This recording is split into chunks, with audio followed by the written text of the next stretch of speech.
ॐ अज्ञानतिमिरान्धस्य ज्ञानाञ्जनशलाकया चक्षुरुन्मीलितं येन तस्मै श्रीगुरवे नमः।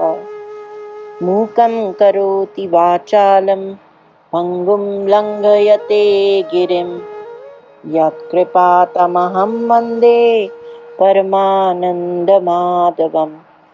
तप्तकाञ्चन गौराङ्गी राधे वृन्दावनेश्वरी वृषभानुसुते देवी प्रणमामि हरिप्रिये।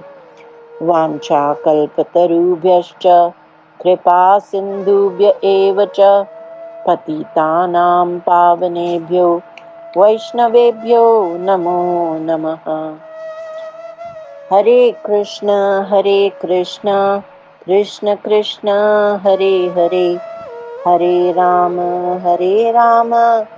राम राम हरे हरे। आचार खंड प्रकीर्ण। प्रश्न। महाराज जी, बहुत लोग जोर जोर से बोलकर प्रणव का जप करते हैं तथा रास्ता चलते हुए और जूते पहने हुए भी ओंकार का उच्चारण करते हैं, क्या यह ठीक है? उत्तर। सनातन धर्म की दृष्टि से तो यह बात ठीक नहीं है। हमारे शास्त्रों में वैदिक मंत्रों का अशुचि अवस्था में उच्चारण करना अत्यंत निषिद्ध है। ऐसे करने से बड़ा पाप लगता है। प्रश्न। महाराज जी, प्राचीन काल में ऋषि लोग देवलोक में चले जाते थे, क्या यह ठीक है? उत्तर। क्यों नहीं, किंतु वहां ऋषि और देवता ही जा सकते हैं। तुम कैसे जा सकते हो? सबके शरीर तो एक से नहीं होते। किन्हीं के शरीर तमः प्रधान, किन्हीं के रज प्रधान और किन्हीं के सत्व प्रधान होते हैं। जिनके शरीर अत्यंत सत्व प्रधान होते हैं, वे ही लोकांतरों में जा सकते हैं। ऋषियों और देवताओं के शरीर तो दिव्य होते हैं, अतः उन्हीं में ऐसी योग्यता होती है। प्रश्न। अर्थ, धर्म, काम और मोक्ष किस प्रकार प्राप्त हो सकता है? उत्तर। पुरुषार्थ और सहनशीलता से अर्थ की, दया, शास्त्र विहित कर्मानुष्ठान और इंद्रिय संयम से धर्म की, तथा सौंदर्य, यौवन और बल से काम की प्राप्ति हो सकती है। मोक्ष की प्राप्ति का उपाय तो एक ही है, वह है उपरामता, जो तत्व ज्ञान होने पर ही होती है। प्रश्न। सहनशीलता कैसे हो? उत्तर। अपने को सबसे छोटा समझो और सबसे बड़ा भक्त अपने को सबसे छोटा समझता है और ज्ञानी सबसे बड़ा। प्रश्न। कहते हैं भगवान दीन बंधु है, किंतु आजकल तो संसार में अनेकों दीन और गरीब आदमी भूखों मर रहे हैं। ऐसी हालत में उन्हें दीन बंधु कहना कहाँ तक ठीक है? उत्तर। संसार में जो कुछ भी है वह सब भगवान का ही तो है, अपना तो इसमें कुछ भी नहीं। और दीन भी उसी को कहते हैं जिस पर कुछ न रहे। अतः जिसकी ऐसी बुद्धि है कि अपना कुछ भी नहीं है, सब कुछ भगवान का है, वही सच्चा दीन है।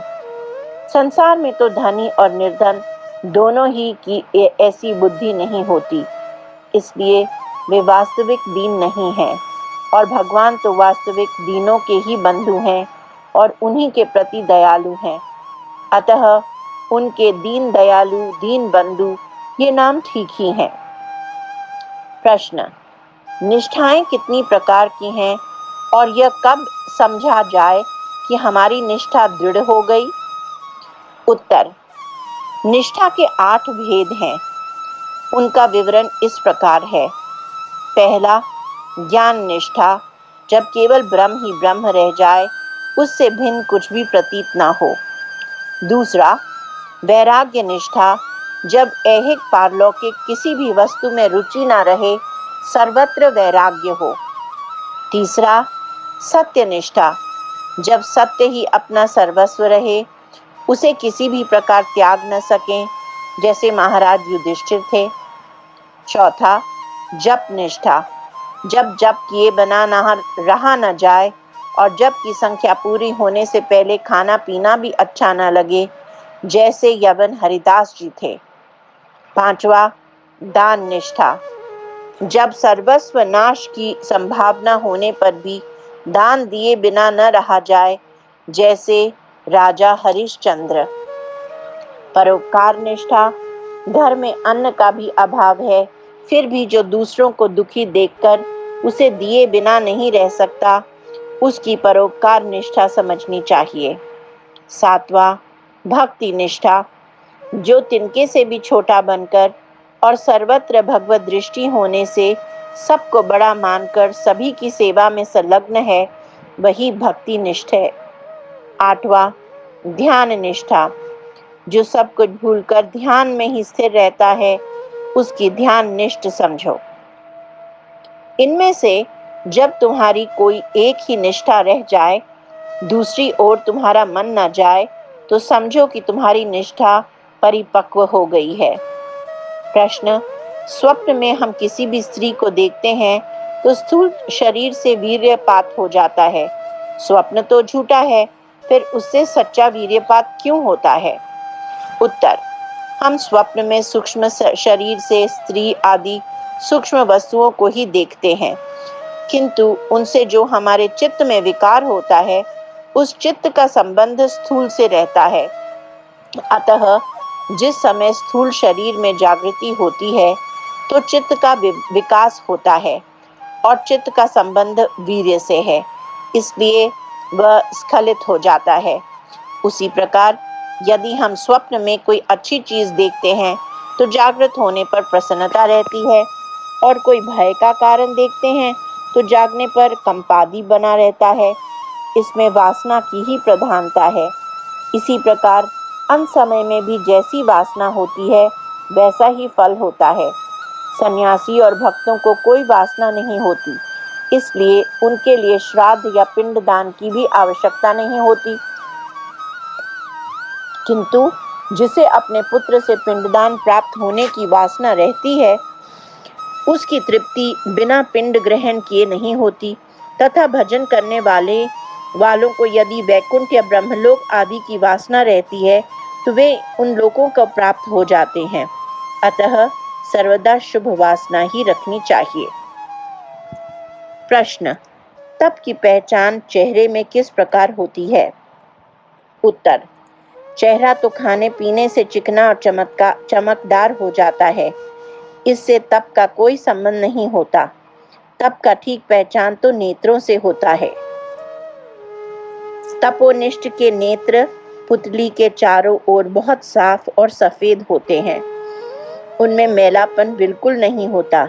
इसी प्रकार प्रेमी के नेत्र शीतल होते हैं और उनसे शीतल ही आंसू निकला करते हैं।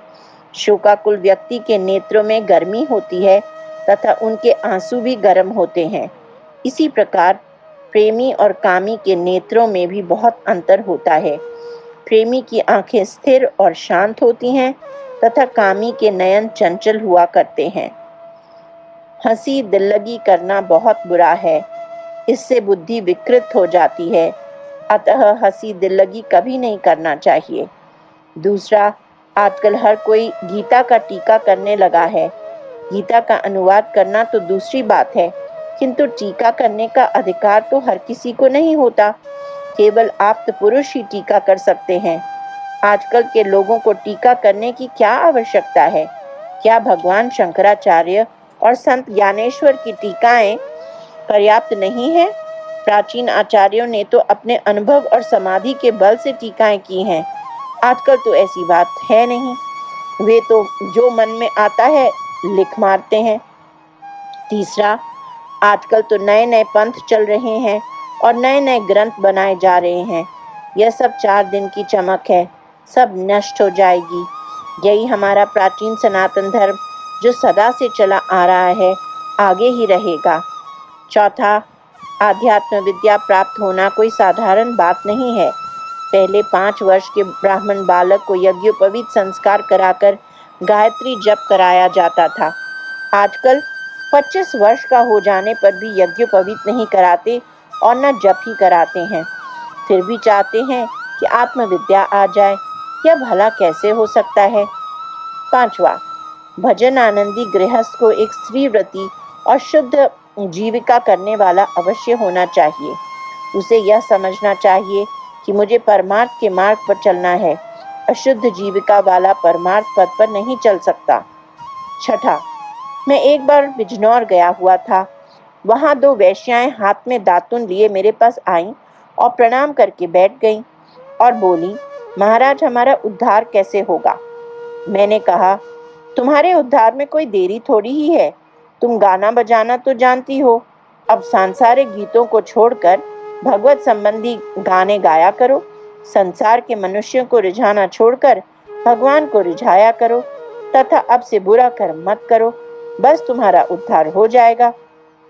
अब तक तुम संसार की अप्सरा थी, अब भगवान के दरबार की अप्सरा बन जाओ।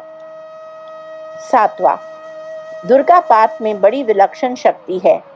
दुर्गा सप्तशती का एक एक मंत्र साक्षात बाण और गोले के समान है। जर्मनी का गोला तो थोड़ी दूर जा सकता है, किंतु दुर्गा का गोला तो ब्रह्मांड को चीर कर निकल जाता है। दुर्गा का अनुष्ठान करने वाले के सामने देवता लोग भी हाथ जोड़े खड़े रहते हैं। जो काम कोई नहीं कर सकता वह दुर्गा पाठ से हो जाता है। आज हमारी जो दुर्दशा है वह शक्ति की उपासना न करने से ही है। पहले तो राजा महाराजा भी शक्ति की उपासना किया करते थे। महाराजा रंजीत सिंह नित्य प्रति भगवती की आराधना करते थे। इसी से उनका ऐसा विलक्षण तेज था। दुर्गा की महिमा कोई क्या कह सकता है। 8वां, मैं तो कहता हूँ कोई 50 लाख गायत्री का जाप कर ले और फिर भी भगवान का प्रकाश न हो तो मुझसे कहे।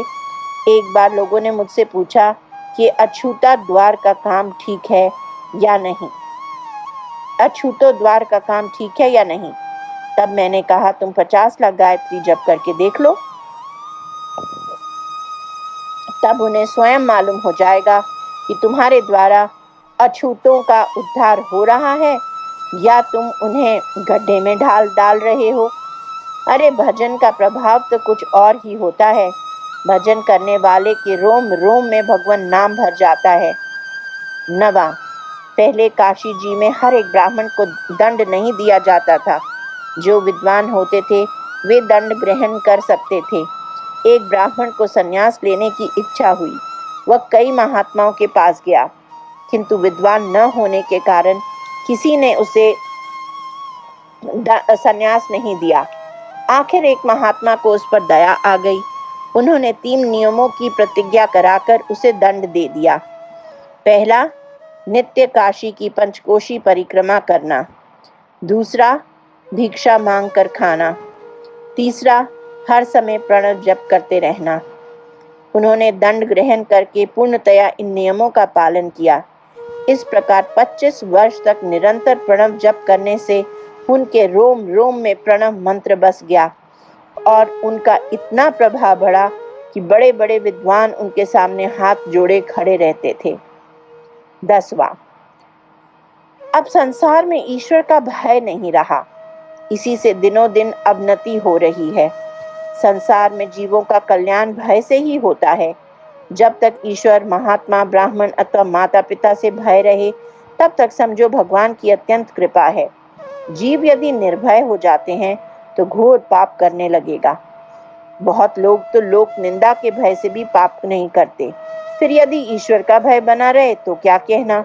जब परमात्मा का भय नहीं रहता तो धर्म का भय भी जाता रहता है। पहले घर में कोई मौत हो जाने पर इसलिए गरुड़ पुराण सुनाया जाता था जिससे लोग पाप करने से डरे। अब परमात्मा और परलोक का भय तो निकलता जा रहा है, फिर लोग पापों से ही क्यों बचेंगे? और पापों से नहीं बचेंगे तो अवनति और अशांति क्यों न होगी। 11वां, संसार में 4 प्रकार के जीव होते हैं, प्रवाही, कर्मी, भक्त और ज्ञानी। पहला, प्रवाही, जिसमें स्वाद से ही राग द्वेष रहता, जिसमें स्वभाव से ही राग द्वेष रहते हैं। दूसरा, कर्मी, जिनका शास्त्र विहित कर्मों में राग हो और अधर्म के प्रति उपेक्षा रहे। तीसरा, भक्त जो भगवत प्रेम में मग्न रहते हैं, इनकी सांसारिक वस्तुओं में उपेक्षा रहती है। संसार की अवनति या उन्नति की ओर उनकी दृष्टि भी नहीं जाती। ये तो निरंतर भगवत प्रेम में मस्त रहते हैं। संसार में इनका न राग होता है और न द्वेष। ये दुख को भी भगवान की ही देन समझकर बड़े प्रेम से सहन करते हैं तथा इनका भोजन आदि समस्त व्यवहार केवल भगवत प्रेम के लिए ही होता है। चौथा, ज्ञानी। ज्ञानी में तो राग द्वेष की सत्ता ही नहीं रहती, क्योंकि जहाँ अहंता ममता होती है वहीं राग द्वेष रहते हैं। जब अहंता ममता नहीं तो राग द्वेष कैसा? यदि राग द्वेष है तो ऐसे ज्ञानी को दूर से ही नमस्कार करो। राग द्वेष का सर्वथा अभाव तत्ववेता के सिवा और किसी में नहीं रहता। आजकल राग द्वेष से छुटकारा हुए बिना ही हर कोई ज्ञानी बनना चाहता है। विषय भूता है वह लौकिक सृष्टि है। जो सामान्य बुद्धि से अगम्य और भावमयी हो वह अलौकिक सृष्टि है। जैसे बाल स्वरूप भगवान के असुर संहार एवं रास लीला आदि अलौकिक कर्म तथा जो वस्तु बुद्धि आदि से परे सबकी अधिष्ठान भूत है वह लोकातीत कही जाती है। 42. संपूर्ण धर्मों में केवल 5 ही प्रकार से उपासना होती है। एक अग्नि के द्वारा, दूसरी वायु के द्वारा, तीसरी आकाश के द्वारा, चौथी निराकार रूप में, पांचवी वेदांत के अनुसार। अग्नि का गुण रूप है, अतः राम कृष्ण आदि रूपों में जो साकार उपासना होती है वह प्रथम कोटि के अंतर्गत है। प्राण उपासना द्वितीय कोटि के अंतर्गत है, क्योंकि प्राण वायुमय है। जप और नाद स्वरण आदि के द्वारा जो शुद्धमयी उपासना है वह तीसरी कोटि की है। चतुर्थ और पंचम कोटि तो स्पष्ट ही है। 43. किसी की पूजा करनी हो तो यह देखने की आवश्यकता है कि वह इसका अधिकारी है या नहीं। रोटी खिलाने के लिए अधिकारी अनधिकारी का विचार करने की आवश्यकता नहीं है। यदि एक भी महापुरुष ने भोजन कर लिया तो कल्याण हो जाएगा, किंतु यदि गृहस्थ के घर से एक भी भूखा लौट गया तो वह उसके संपूर्ण पुण्यों को ले जाएगा और सारे पाप उसके लिए छोड़ जाएगा। कहते हैं, कोई राजा एक फकीर के पास गया और बोला कि मैं 1 लाख सन्यासियों को भिक्षा कराना चाहता हूँ। महात्मा ने उसे एक घंटी देकर कहा कि जब 1 लाख महात्माओं का भोजन पूरा होगा तब यह घंटी स्वयं बज जाएगी। राजा प्रतिदिन महात्माओं को भोजन कराने लगा। कई लाख साधु भिक्षा पा गए, किंतु घंटी न बजी। एक दिन सुखदेव जी आए। उन्होंने केवल थोड़ा सा चावल मान पिया, बस उसी समय घंटी बज उठी। सच है, ब्रह्मनिष्ठ का भोजन होने पर तो संपूर्ण विश्व तृप्त हो जाता है। 44. तुलसी पत्र 7 दिन, बिल्व पत्र 5 दिन, कमल पुष्प 3 दिन और दूसरे पुष्प 1 दिन तक बासी नहीं होते। बिना तुलसी पत्र पड़े भगवान का भोग भी नहीं लगता।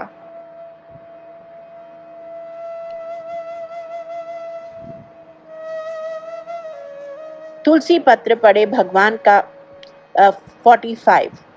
4 युग और 3 गुण ये हर समय बरतते रहते हैं। इनका क्रम इस प्रकार समझो। 1. सत्य युग, जिस समय विचार तप और ध्यान आदि में रुचि हो उस समय सत्य युग होता है। यह पूर्ण सत्व गुण की स्थिति है।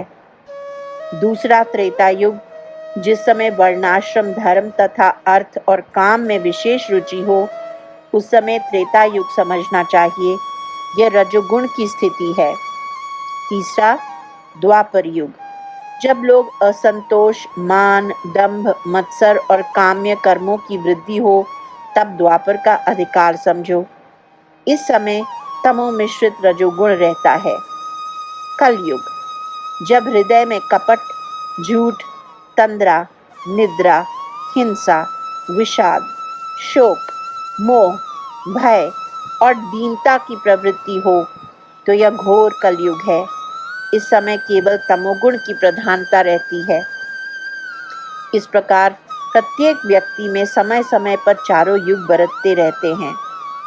46 गंगा जल, तत्ववेत्ता, गुरु, गीता, रामायण, अमर बेल, कमल पुष्प और मुरली, ये 7 वस्तुएं भारतवर्ष में ही होती हैं और कहीं नहीं होती।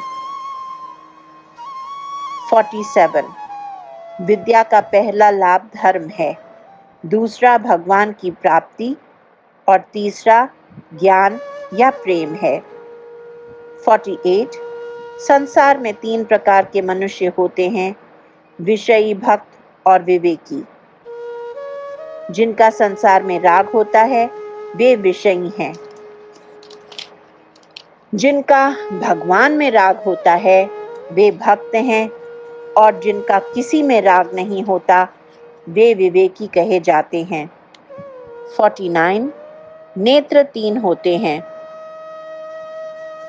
पहला चक्षु इंद्रिय, दूसरा बुद्धि और तीसरा मन हृदय।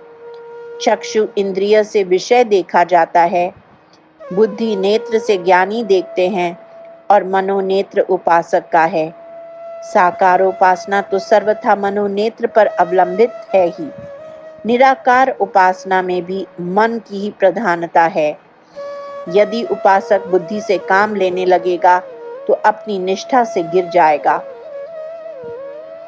50 मनुष्य 3 प्रकार के होते हैं, सत्वगुण, रजोगुणी और तमोगुणी।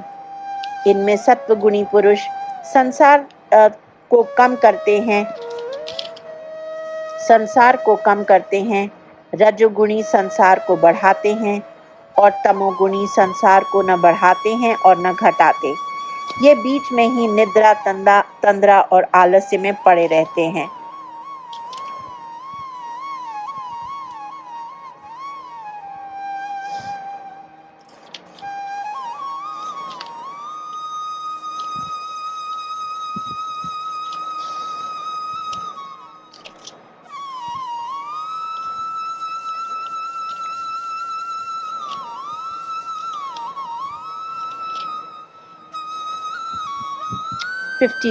सच पूछा जाए तो हम जो कुछ करते हैं अपनी प्रसन्नता के लिए ही करते हैं।